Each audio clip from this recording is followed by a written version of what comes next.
Hello friends, എല്ലാവർക്കും നമസ്കാരം. ഹൃദയത്തിലേക്കും ശരീരത്തിൻ്റെ മറ്റ് പല ഭാഗങ്ങളിലേക്കും രക്തയോട്ടം കുറയുന്നത് കാരണം ഇന്ന് ബുദ്ധിമുട്ടുകൾ അനുഭവിക്കുന്ന ഒരുപാട് ആൾക്കാരുണ്ട്.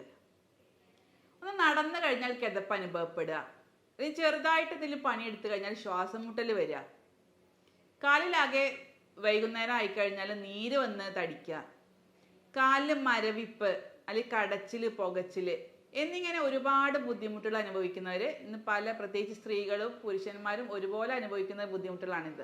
ഇന്ന് ഒരുപാട് ആൾക്കാർ ഒ പിയിൽ വരുമ്പോൾ അവരുടെ പഴയ മരുന്ന് ഷീറ്റുകളൊക്കെ എടുത്ത് കാണിക്കും.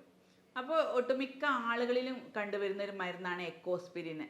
നമുക്കറിയാം, രക്തകട്ട പിടിക്കാതിരിക്കാൻ കഴിക്കുന്ന ഒരു മരുന്നാണ്. അത് അവർക്ക് കാലാകാലം കഴിക്കേണ്ടി വരുന്നുണ്ട്. രക്തം എന്തുകൊണ്ടാണ് കട്ട പിടിക്കുന്നത്? എന്തെങ്കിലും കൊഴുപ്പോ അല്ലെങ്കിൽ മറ്റ് പ്ലേഗ് പോലെയുള്ള കാര്യങ്ങളൊക്കെ രക്തക്കുഴലുകളിൽ അടിഞ്ഞുകൂടിയിട്ട് അവിടെ രക്തം ബ്ലോക്കായി കിടക്കുന്നത് മൂലമാണ് നമുക്ക് മറ്റ് പല അസുഖങ്ങളുമായിട്ടൊക്കെ വരുന്നത്.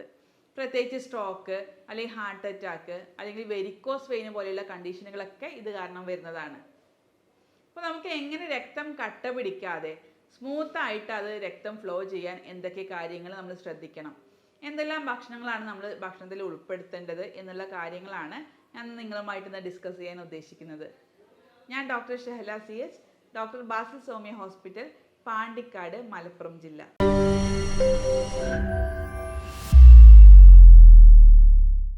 ഇന്ന് നമ്മൾ ന്യൂസ് പേപ്പറുകളിലൊക്കെ വളരെ കോമൺ ആയിട്ട് കണ്ടുവരുന്ന ന്യൂസാണ് നിന്ന നിൽപ്പിൽ കുഴഞ്ഞു വീണിട്ട് അപകടങ്ങൾ ഉണ്ടാവുന്നത്. അതിൽ പലർക്കും ഒരു 100-150 മീറ്റർ നടക്കാൻ പോലും കഴിയാത്ത രീതിയിൽ ശ്വാസം മുട്ടലും കിതപ്പൊക്കെ ഉണ്ടായിട്ട് അത് വണ്ടിയിൽ പോയിട്ട് ചെയ്യേണ്ടി വരുന്ന ഒരവസ്ഥ. പല സ്ത്രീകളിലും ഇന്ന് നിസ്കരിക്കാൻ പോലും കഴിയാതെ, ഒന്ന് നിസ്കരിക്കാൻ കഴിയാതെ അപ്പോഴേക്ക് ക്ഷീണം അനുഭവപ്പെട്ട് ഒന്ന് ഇരുന്ന് നിസ്കരിക്കേണ്ടി വരുന്ന ഒരവസ്ഥ. ഇത്തരത്തിൽ രക്തയോട്ടം കുറയുന്നത് കാരണം പല ബുദ്ധിമുട്ടുകളും അനുഭവിക്കുന്നവരുണ്ട്.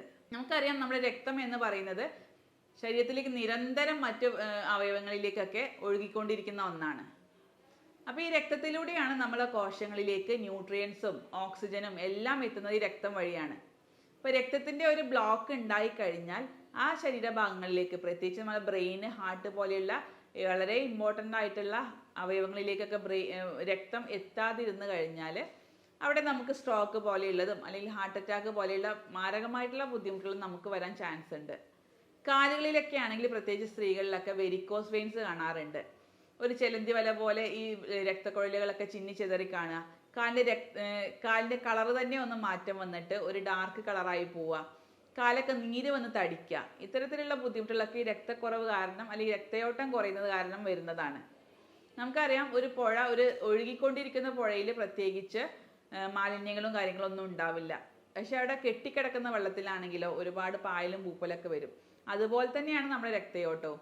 രക്തയോട്ടം സ്മൂത്തായി നടക്കുകയാണെങ്കിൽ നമുക്ക് യാതൊരു ബ്ലോക്കോ പ്രശ്നങ്ങളോ ഒന്നും വരാൻ ചാൻസ് ഇല്ല. പക്ഷേ രക്തത്തിൽ എന്തെങ്കിലും കൊഴുപ്പോ അല്ലെങ്കിൽ മറ്റു കാര്യങ്ങളൊക്കെ അടിഞ്ഞുകൂടി കഴിഞ്ഞാൽ രക്തക്കുഴലുകളിൽ ചെറിയ ബ്ലോക്ക് വരാനും അതുവഴി മറ്റ് അവയവങ്ങളിലേക്ക് ഓക്സിജൻ കിട്ടാതെ വരികയും അത് കാരണം നമുക്ക് ഹാർട്ട് അറ്റാക്ക് പോലെയുള്ള അല്ലെങ്കിൽ ഹൃദയ സംബന്ധമായിട്ടുള്ള മറ്റ് അസുഖങ്ങളൊക്കെ വരാനുള്ള ചാൻസ് വളരെ കൂടുതലാണ്. അപ്പോൾ എന്തുകൊണ്ടൊക്കെയാണ് ഇത്തരം ബുദ്ധിമുട്ടുകൾ, രക്തയോട്ടമൊക്കെ കുറഞ്ഞു വരാനുള്ള കാരണങ്ങളെന്ന് നോക്കാം.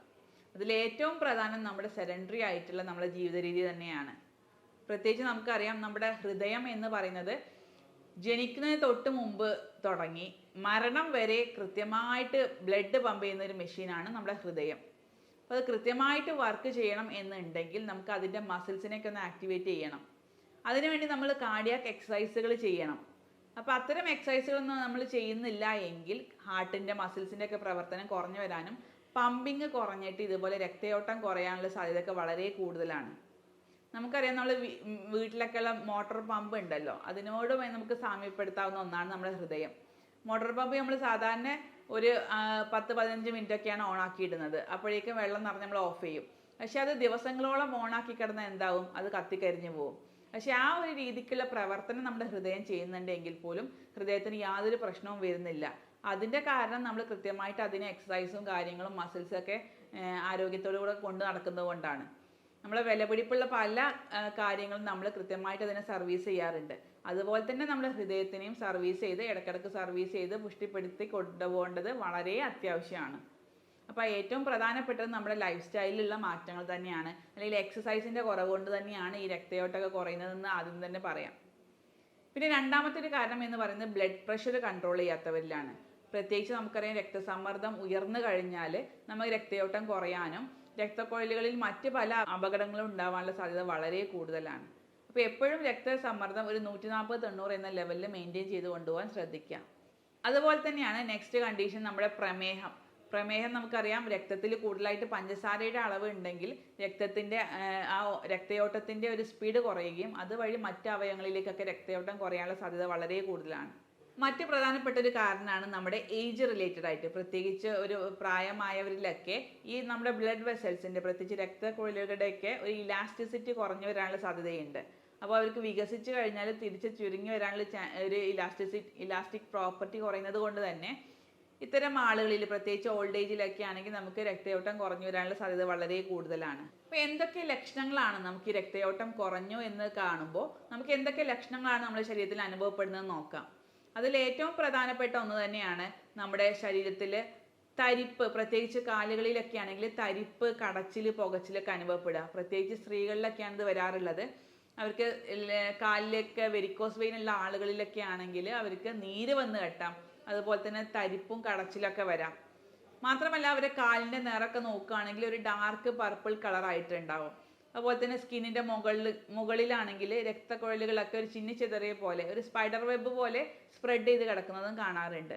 പിന്നെ ഏറ്റവും പ്രധാനപ്പെട്ടുള്ള ഒരു ലക്ഷണമാണ് നമ്മുടെ നെഞ്ചിൻ്റെ ഭാഗത്ത് വേദനയേക്കാൾ കൂടുതൽ നമുക്കൊരു കനം, ഒരു ഭാരം കയറ്റി വെച്ച പോലെ തോന്നാറുണ്ട്. ഒട്ടുമിക്ക ആൾക്കാരും ഇത് ഗ്യാസ് ആണെന്ന് കരുതിയിട്ട് അതിനെ കൂടുതലായിട്ട് മൈൻഡ് ചെയ്യാറില്ല. ഗ്യാസ് പോകാൻ വേണ്ടിയിട്ട് ജീരകവെള്ളം അല്ലെങ്കിൽ ചൂടുവെള്ളമൊക്കെ കഴിച്ച് അതൊന്ന് ഒതുക്കി കൂട്ടും. പക്ഷെ വീണ്ടും വീണ്ടും ഇത്തരത്തിൽ നെഞ്ചിൻ്റെ ഭാഗത്ത് ഈ ഒരു ഭാരം കയറ്റി വെച്ച പോലെയുള്ള ഫീലിംഗ് തോന്നുകയാണെങ്കിൽ ഒരു ഡോക്ടറെ കണ്ടിട്ട് അതിനാവശ്യമായിട്ടുള്ള ട്രീറ്റ്മെൻറ്റ് നിങ്ങൾ സ്വീകരിക്കേണ്ടതാണ്. അതുപോലെ തന്നെ കാലിൽ മുഴുവനായിട്ട് നീര് വന്ന് കെട്ടുക, ശക്തമായ ക്ഷീണം, കഠിനമായിട്ടുള്ള ക്ഷീണം അനുഭവപ്പെടുക, ഓക്കാനം, ഇടയ്ക്കിടെ ഓക്കാനം അനുഭവപ്പെടുക, അതുപോലെ തന്നെ തല കറക്കം അല്ലെങ്കിൽ തല ചുറ്റൽ, തലവേദനയൊക്കെ അനുഭവപ്പെടുക, ഉറക്കക്കുറവ് വരിക. ഇത്തരത്തിലുള്ള ബുദ്ധിമുട്ടുകളൊക്കെ ഈ രക്തയോട്ടം കുറയുന്നത് കാരണം വരാറുണ്ട്. അപ്പോൾ ഇത്തരം രക്തയോട്ടം കുറവുള്ള ആളുകൾ അവരുടെ ലൈഫ് സ്റ്റൈലിൽ, ജീവിത രീതിയിൽ പ്രത്യേകം കുറച്ച് കാര്യങ്ങൾ ശ്രദ്ധിക്കേണ്ടതുണ്ട്. പ്രത്യേകിച്ച് പറയാനുള്ളത് അവരുടെ എക്സസൈസാണ്. ദിവസം ഒരു അരമണിക്കൂറെങ്കിലും കാർഡിയാക് എക്സസൈസുകൾ ചെയ്യാൻ ശ്രദ്ധിക്കുക. അത് കാർഡിയാക് മസിൽസിനെ ഒന്ന് സ്ട്രെങ്തൻ ചെയ്യാനും നമ്മുടെ ബ്ലഡിൻ്റെ പമ്പിംഗ് ഒക്കെ കൂടാനും അത് വളരെയധികം സഹായിക്കുന്നുണ്ട്. അത് സൈക്ലിംഗ് ആയിക്കോട്ടെ അല്ലെങ്കിൽ സ്വിമ്മിങ് ആയിക്കോട്ടെ അല്ലെങ്കിൽ ഓട്ടോ ആയിക്കോട്ടെ, ഡെയിലി ഒരു അരമണിക്കൂർ കൃത്യമായിട്ട് ചെയ്യാൻ ശ്രദ്ധിക്കുക. അതുപോലെ തന്നെ ബ്ലഡിൻ്റെ വോളിയം കൂട്ടാൻ വേണ്ടിയിട്ട് നമുക്ക് ധാരാളം വെള്ളം കുടിക്കാം. ഡെയിലി 2.5-3 ലിറ്റർ വെള്ളം കുടിക്കുന്നത് നമ്മുടെ ബ്ലഡ് വോളിയം കൂട്ടാനും അതുവഴി ബ്ലഡ് പ്രഷറൊക്കെ കുറയാനും അത് വളരെയധികം സഹായിക്കുന്നുണ്ട്. അതുപോലെ തന്നെ കൂടുതൽ ടെൻഷനും സ്ട്രെസ്സും ഉള്ളവരാണെങ്കിൽ അത് കുറക്കാൻ വേണ്ടിയിട്ട് നമുക്ക് യോഗ, മെഡിറ്റേഷൻസ് പോലെയുള്ള തെറാപ്പികൾ ചെയ്യാം. മാത്രമല്ല മറ്റ് പല ആളുകളിലും നമ്മൾ കണ്ടുവരുന്ന ഒന്നാണ് ഉറക്കക്കുറവുള്ള ആളുകളിലും ഇത്തരത്തിലുള്ള ബ്ലഡ് പ്രഷർ കൂടാനുള്ള സാധ്യതയുണ്ട്. അതുകൊണ്ട് തന്നെ ഉറക്കം കൃത്യമായിട്ട് കൊണ്ടുപോകാൻ ശ്രദ്ധിക്കുക. പ്രത്യേകിച്ച് ഒരു 6-7 മണിക്കൂർ കൃത്യമായിട്ട് രാത്രി ഉറങ്ങാൻ ശ്രദ്ധിക്കുക. സ്മോക്കിംഗ്, ആൽക്കഹോളൊക്കെ കൂടുതലായിട്ട് ഉപയോഗിക്കുന്ന ആളുകളാണെങ്കിൽ അത് പൂർണ്ണമായിട്ടും ഒഴിവാക്കുക. അതുപോലെ തന്നെ ഉപ്പ്, പഞ്ചസാരയൊക്കെ അമിതമായിട്ട് ഭക്ഷണത്തിൽ ഉൾപ്പെടുത്തുന്ന ആളുകളാണെങ്കിലും അത് പൂർണ്ണമായിട്ട് ഒഴിവാക്കാൻ ശ്രദ്ധിക്കുക. മാത്രമല്ല ഇത്തരം ആളുകൾ കൃത്യമായിട്ട് ഭക്ഷണ രീതിയിൽ കുറച്ച് കാര്യങ്ങൾ ശ്രദ്ധിക്കേണ്ടതുണ്ട്. അതിൽ നമുക്ക് രക്തയോട്ടം വർദ്ധിപ്പിക്കാൻ സഹായിക്കുന്ന കുറച്ച് ഭക്ഷണങ്ങളാണ് ഇനി പറയാൻ ഉദ്ദേശിക്കുന്നത്. അതിൽ ഏറ്റവും പ്രധാനപ്പെട്ട ഒന്നാണ് ഉറുമാമ്പഴം. ഉറുമാമ്പഴത്തിൽ ധാരാളം നൈട്രിക് ഓക്സൈഡിൻ്റെ ലെവൽ വളരെ കൂടുതലാണ്.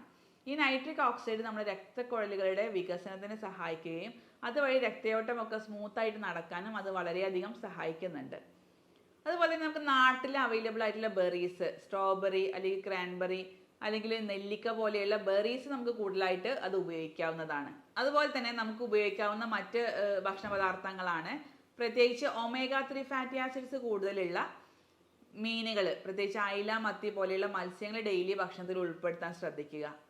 അതുപോലെ കടല, പരിപ്പ് വർഗ്ഗങ്ങൾ, വൻപയറുകൾ, ഇത്തരം ഭക്ഷണങ്ങൾ ഉൾപ്പെടുത്തി കഴിഞ്ഞാലും നമ്മൾ രക്തയോട്ടം വർദ്ധിപ്പിക്കാനും രക്തക്കുഴലുകളുടെ ഉൾവശം ക്ലീൻ ചെയ്യാനും അത് വളരെയധികം സഹായിക്കുന്നുണ്ട്. നമ്മൾ വേവിച്ച തക്കാളിയിലുള്ള ലൈക്കോപ്പീൻ എന്ന കണ്ടൻറ്റും ഈ രക്തക്കുഴലുകളിലുള്ള കട്ടകൾ റിമൂവ് ചെയ്യാൻ അത് സഹായിക്കുന്നുണ്ട്. മാത്രമല്ല നമ്മുടെ ഉള്ളി, ചെറിയ ഉള്ളി ആയിക്കോട്ടെ അല്ലെങ്കിൽ വലിയ ഉള്ളി ആയിക്കോട്ടെ, അതിലുള്ള ഓർഗാനിക് സൾഫർ കോമ്പൗണ്ട്സും നമ്മുടെ രക്തക്കുഴലുകളുടെ ഉള്ളിലുള്ള ഉൾവശം ക്ലീൻ ചെയ്തിട്ട് രക്തക്കട്ടകൾ റിമൂവ് ചെയ്യാനും രക്തയോട്ടം സ്മൂത്തായിട്ട് നടക്കാനും അത് വളരെയധികം ഹെൽപ്പ് ചെയ്യുന്ന ഒന്നാണ്. അതുപോലെ തന്നെ ഗ്രീൻ ടീ, അതുപോലെ ജിഞ്ചർ ടീ, ഹിബിസ്കസ് ടീ എന്നൊക്കെ പറയുന്ന ടീ ഐറ്റംസിൽ പെടുന്ന പാനീയങ്ങൾ വളരെയധികം ആൻറ്റി ഓക്സിഡൻറ്റും ആൻറ്റി ഇൻഫ്ലമേറ്ററിയും പ്രോപ്പർട്ടി ഉള്ളത് കൊണ്ട് തന്നെ രക്തയോട്ടം സ്മൂത്തായിട്ട് നടക്കാൻ അത് വളരെയധികം സഹായിക്കുന്നുണ്ട്. ജിഞ്ചർ ടീ നമുക്കറിയാം, അത് വെസൽസിൻ്റെ, നമ്മൾ ബ്ലഡ് വെസൽസിൻ്റെ ഒക്കെ ഡയലറ്റേഷൻ വികസനത്തിന് അത് കാരണമാവുന്നുണ്ട്. അതുവഴി ബ്ലഡ് പ്രഷർ കുറക്കാനും അത് സഹായിക്കുന്നുണ്ട്. അതുപോലെ തന്നെ മഞ്ഞളിലുള്ള കുർക്കുമിൻ എന്ന കണ്ടന്റ് ആൻറ്റി ഇൻഫ്ലമേറ്ററി പ്രോപ്പർട്ടി ഉള്ള ഒന്നാണ്. അത് നമ്മുടെ ബ്ലഡ് വെസൽസിൻ്റെ അകവശത്തിൻ്റെ ഫങ്ഷൻസ് ഒക്കെ പ്രോപ്പറായിട്ട് നടക്കാനും പ്ലേഗ് അല്ലെങ്കിൽ രക്തക്കട്ടകളൊക്കെ റിമൂവ് ചെയ്യാനും അത് സഹായിക്കുന്നുണ്ട്. ഫ്രഷ് ആയിട്ടുള്ള ഫ്രൂട്ട്സും വെജിറ്റബിൾസും ഒക്കെ ധാരാളം കഴിക്കാൻ ശ്രദ്ധിക്കുക. നമ്മുടെ ബ്രേക്ക്ഫാസ്റ്റിൽ ഡെയിലി രാവിലെ ഒരു സ്റ്റീൽ കട്ട് ഓട്സ് ഉപയോഗിക്കുകയാണെങ്കിൽ അതിൽ ധാരാളം ഫൈബർ അടങ്ങിയിട്ടുണ്ട്. മാത്രമല്ല ചീത്ത കൊളസ്ട്രോളിനെ കുറക്കാനും നല്ല കൊളസ്ട്രോളിനെ കൂട്ടാനൊക്കെ അത് വളരെയധികം സഹായിക്കുന്നുണ്ട്. അതുകൊണ്ട് തന്നെ നമ്മുടെ രക്തക്കുഴലുകളിൽ കൊളസ്ട്രോൾ അടിഞ്ഞുകൂടിയിട്ടുള്ള പ്ലേഗുകളൊക്കെ റിമൂവ് ചെയ്യാൻ ഇത്തരത്തിൽ ബ്രേക്ക്ഫാസ്റ്റിൽ നമുക്ക് ഓട്സ് കഴിച്ചു കഴിഞ്ഞാൽ അത് വളരെയധികം സഹായിക്കുന്ന ഒന്നാണ്. മാത്രമല്ല സ്പൈസസുകളായിട്ടുള്ള നമുക്ക് കാർഡമം, ഏലക്കായ ഉപയോഗിക്കാം. അതുപോലെ തന്നെ ചുവന്ന മുളക് ഉപയോഗിക്കാം. ഇത്തരത്തിലുള്ള സ്പൈസസും കൂടുതലായിട്ട് ഭക്ഷണത്തിൽ ഉൾപ്പെടുത്തി കഴിഞ്ഞാൽ അത് രക്തക്കുഴലുകളുടെ ഉൾവശം ക്ലീൻ ചെയ്യാൻ അത് വളരെയധികം സഹായിക്കുന്നുണ്ട്. മാത്രമല്ല വൈറ്റമിൻ സി കൂടുതലായിട്ടുള്ള ഫ്രൂട്ട്സുകൾ, പ്രത്യേകിച്ച് ഓറഞ്ച്, മുസമ്പി അല്ലെങ്കിൽ മുന്തിരി, പൈനാപ്പിള്, കിവി, ക്യാപ്സിക്കം പോലെയുള്ള പച്ചക്കറികളും ഫ്രൂട്ട്സുകളും വൈറ്റമിൻ സി കണ്ടന്റുള്ള ഫ്രൂട്ട്സുകളും ധാരാളം കഴിക്കാൻ ശ്രദ്ധിക്കുക.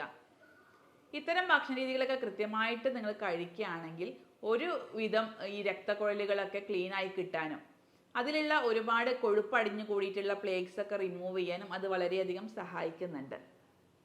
അപ്പോൾ ഈ ഒരു ഭക്ഷണ രീതിയും നമ്മുടെ ലൈഫ് സ്റ്റൈലിലുള്ള മാറ്റവും കാരണം നമുക്ക് രക്തയോട്ടം കുറയുന്നത് കാരണമുള്ള ബുദ്ധിമുട്ടുകളൊക്കെ ഒരുപാട് നമുക്ക് അത് പ്രിവെൻറ്റ് ചെയ്യാൻ പറ്റും.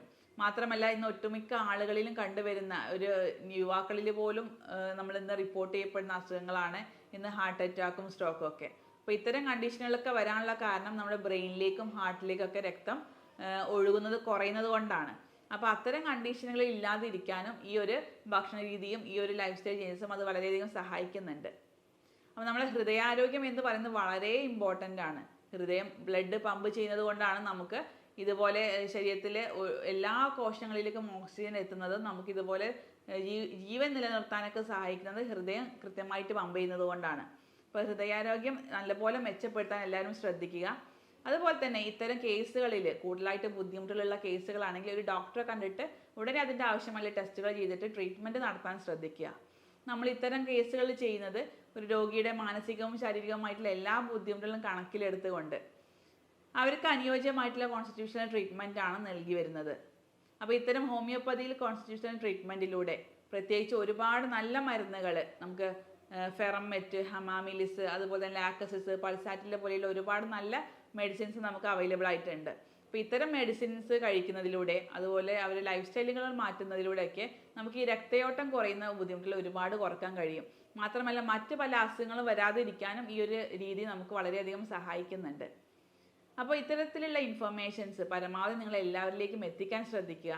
ഇത്തരത്തിലുള്ള ബുദ്ധിമുട്ടുകൾ അനുഭവിക്കുന്നവർക്ക് പരമാവധി ഒരു വീഡിയോ ഷെയർ ചെയ്യാനും ഇതിന് സംശയങ്ങളുണ്ടെങ്കിൽ നിങ്ങൾക്ക് താഴെ കാണുന്ന വാട്സപ്പ് നമ്പറിൽ ബന്ധപ്പെടാവുന്നതുമാണ്. സ്നേഹത്തോടെ doctor Shahala CH, doctor Basil Soumya hospital, Pandikkad.